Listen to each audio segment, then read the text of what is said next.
ಸಮಯ ಎನ್ನುವುದು ಕೇವಲ ಗಡಿಯಾರದ ಮುಳ್ಳಲ್ಲ, ಅದು ನಮ್ಮ ಭಾವನೆಗಳ ಪ್ರತಿಬಿಂಬ. ನೀವೊಬ್ಬರಿಗಾಗಿ ಕಾಯುತ್ತಿರುವಾಗ ಸಮಯ ತುಂಬಾ ನಿಧಾನ ಅನಿಸುತ್ತದೆ. ಅದೇ ನೀವು ಯಾವುದಕ್ಕಾದರೂ ತಡವಾಗಿ ಹೋದಾಗ ಸಮಯ ವೇಗವಾಗಿ ಓಡತೊಡಗುತ್ತದೆ. ನೀವು ದುಃಖದಲ್ಲಿದ್ದಾಗ ಸಮಯ ಜೀವಕ್ಕೆ ಎರವಾಗುವಂತೆ ಕಾಡುತ್ತದೆ.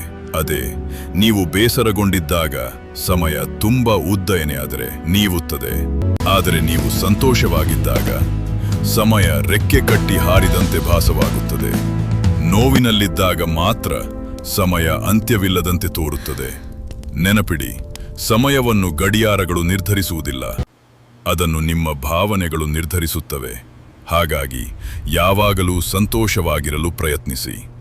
ಕಳೆದು ಹೋದ ಚಿನ್ನವನ್ನು ಮತ್ತೆ ಗಳಿಸಬಹುದು, ಆದರೆ ಕಳೆದು ಹೋದ ಕ್ಷಣವನ್ನು ಜಗತ್ತಿನ ಯಾವ ಸಂಪತ್ತಿನಿಂದಲೂ ಮರಳಿ ಪಡೆಯಲು ಸಾಧ್ಯವಿಲ್ಲ. ಸಮಯ ಯಾರಿಗಾಗಿಯೂ ಕಾಯುವುದಿಲ್ಲ. ನೀವು ಸಮಯವನ್ನು ವ್ಯರ್ಥ ಮಾಡಿದರೆ ಮುಂದೆ ಒಂದು ದಿನ ಸಮಯವೇ ನಿಮ್ಮನ್ನು ವ್ಯರ್ಥ ಮಾಡಬಹುದು. ಸಮಯದ ಬೆಲೆ ಅರಿತು ಬದುಕು ಸಾಗಿಸಿ. ನಿಮ್ಮ ಪ್ರತಿಯೊಂದು ಕ್ಷಣವೂ ಅಮೂಲ್ಯವಾದದ್ದು. ಅದನ್ನು ಪ್ರೀತಿಸಿ, ಸಂಭ್ರಮಿಸಿ. ಶುಭ ಸಮಯ ನಿಮ್ಮದಾಗಲಿ. ಈ ವಿಡಿಯೋ ನಿಮಗೆ ಇಷ್ಟವಾಗಿದ್ರೆ ಲೈಕ್ ಮಾಡಿ ಮತ್ತು ನಿಮ್ಮ ಸ್ನೇಹಿತರೊಂದಿಗೆ ಹಂಚಿಕೊಳ್ಳಿ. ಇಂತಹ ಮತ್ತಷ್ಟು ಆಸಕ್ತಿದಾಯಕ ವಿಷಯಗಳಿಗಾಗಿ ನಮ್ಮ ಚಾನೆಲ್ ಸಬ್ಸ್ಕ್ರೈಬ್ ಮಾಡೋದನ್ನ ಮರೆಯಬೇಡಿ. ನಮ್ಮ ಸೋಷಿಯಲ್ ಮೀಡಿಯಾ ಪೇಜ್ಗಳ ಲಿಂಕ್ ಅನ್ನ ಡಿಸ್ಕ್ರಿಪ್ಷನ್ ಅಲ್ಲಿ ನೀಡಲಾಗಿದೆ, ಅಲ್ಲಿಯೂ ನಮ್ಮನ್ನ ಫಾಲೋ ಮಾಡಿ, ಸಪೋರ್ಟ್ ಮಾಡಿ.